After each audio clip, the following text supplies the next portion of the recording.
suficientes para ver dentro de tus ojos el momento.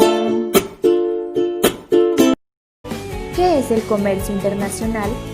El comercio internacional hace referencia al movimiento que tienen los bienes y servicios a través de los distintos países y de sus mercados.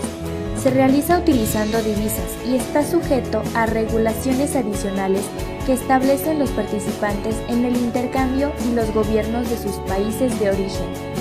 Al realizar operaciones comerciales internacionales, los países involucrados se benefician mutuamente al posicionar mejor sus productos y así ingresar a mercados extranjeros.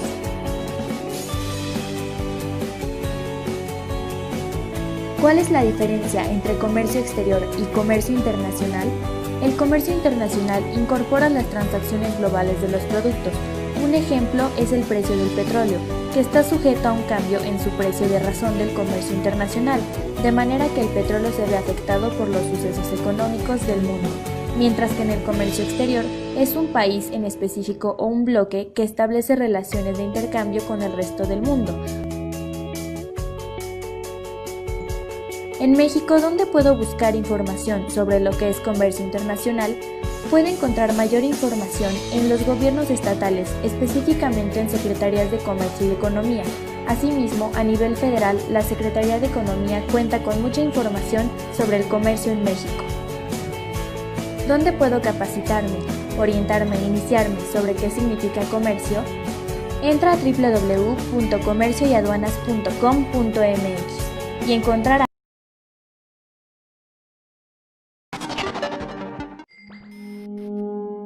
El petróleo mexicano perdió este lunes todo su valor y, al igual que el crudo estadounidense, cotiza en números negativos por primera vez en la historia. Este lunes, Pemex dio a conocer que vendió la mezcla mexicana de petróleo en menos $2.37 después de cobrar 14.35 unidades por cada barril colocado el viernes pasado. El precio negativo se debe a que los tanques de almacenamiento de crudo se han quedado sin espacio ante la escasez de demanda que genera el gran confinamiento, de modo que operadores han tenido que deshacerse del hidrocarburo mediante contratos con números negativos, es decir, pagando a los participantes del mercado para que acepten el petróleo. Con el precio negativo actual, el hidrocarburo mexicano acumula un desplome inédito de $61.72 con respecto a su cotización máxima alcanzada en el año de $59.35 el 6 de enero.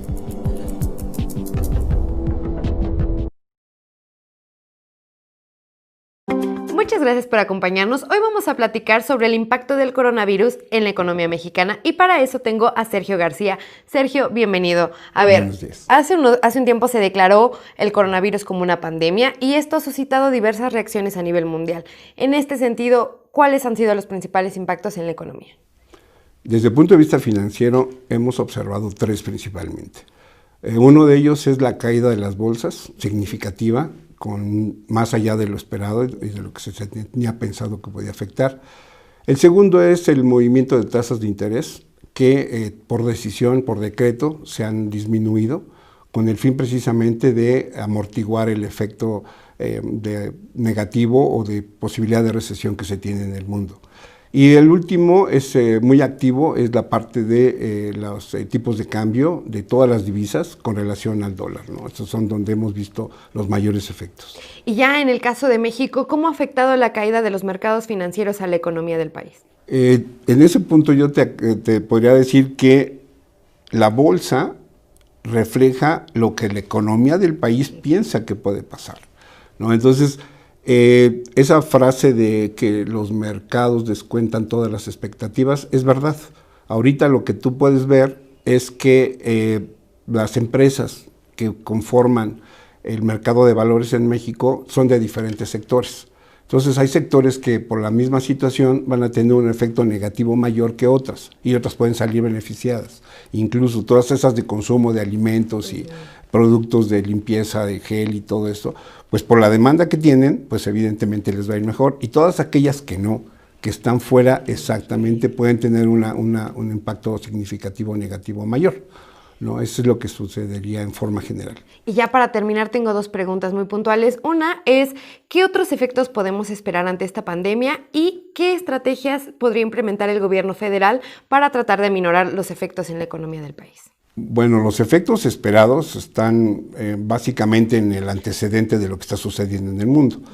Pero en este caso, los efectos no los conocemos aún, ¿no? Estamos esperando que la etapa crítica sea en abril. Ahorita ya las empresas están digamos que a mitad vapor, a medio vapor. Están muchos trabajando de home office. Sí. Pero la gran pregunta para las empresas es la capacidad que tengan de autofinanciar todo este periodo de crítico que pudieran tenerse en las 12 semanas que se estima dure el efecto a nivel mundial, exactamente con la parte crítica del mes de abril, ¿no? Que bueno, coincide con la parte también de la Semana Santa. Y bueno, pues esa caída en la actividad turística, en la de aviación y todo eso, bueno, evidentemente es distinto. Y lo que está haciendo el gobierno, al igual que todos los países, es tratar de tomar medidas para las expectativas de lo que puede ser el efecto. Si está dentro del rango y no se sobrepasa a un nivel catastrófico, creo que podemos tener más o menos calma sobre las cosas que pueden suceder. Si esto se va mucho más allá de un nivel grave, pero no catastrófico, entonces estaríamos dentro de un contexto controlado. Solo si se va a nivel catastrófico, no tendríamos quizá una capacidad de respuesta como ningún evento de este tipo lo pudiera tener ni los países ni las empresas, ¿no?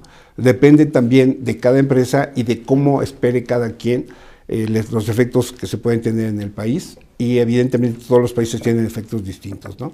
El crecimiento en China fue de una forma y el de Italia ha sido muchísimo más fuerte, intenso.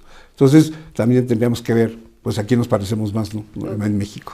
Ok, pues Sergio, muchas gracias. Así que ya saben.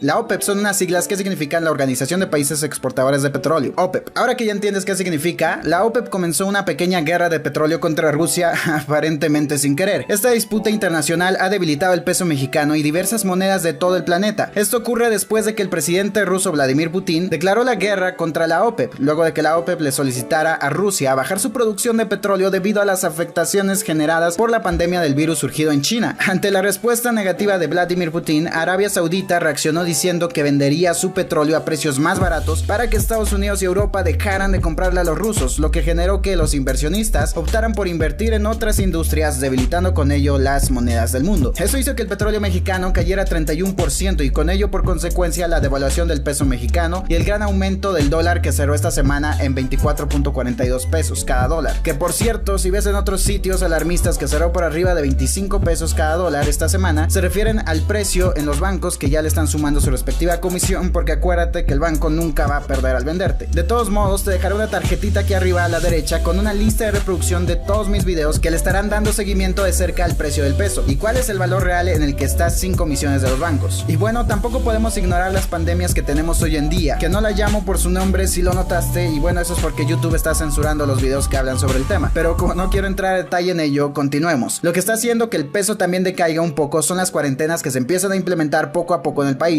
Algo similar a lo que pasó el 9 de marzo con la marcha de las mujeres, donde se hizo conciencia que si se detenían podían afectar a la economía y en muchas otras áreas. Bueno, pues esta pandemia y cuarentena nos hizo detenernos a todos, y ese es el mismo problema pero multiplicado por 2, porque nos detenemos todos y por consecuencia la economía se vuelve lenta, los ingresos lentos, la economía pierde fuerza y el peso se devalúa. Se devalúa el petróleo también, el dólar sube a sus niveles récord y eso afecta a todos los negocios que se hacían en dólares, exportaciones, importaciones, tanto por la devaluación como por la cuarentena, claro está. Y eso hace nuevamente que se devalúe más la economía. Pero ¿por qué nos afecta tanto el petróleo? Porque como muchos saben, el petróleo es una de las fuentes principales de la economía de México, y si eso se cae casi toda la economía del país y colapsa. Además de que hay muchos otros problemas por los que se preveía una devaluación de peso. Súmale todos estos imprevistos y ¡pum!, colapsa la economía.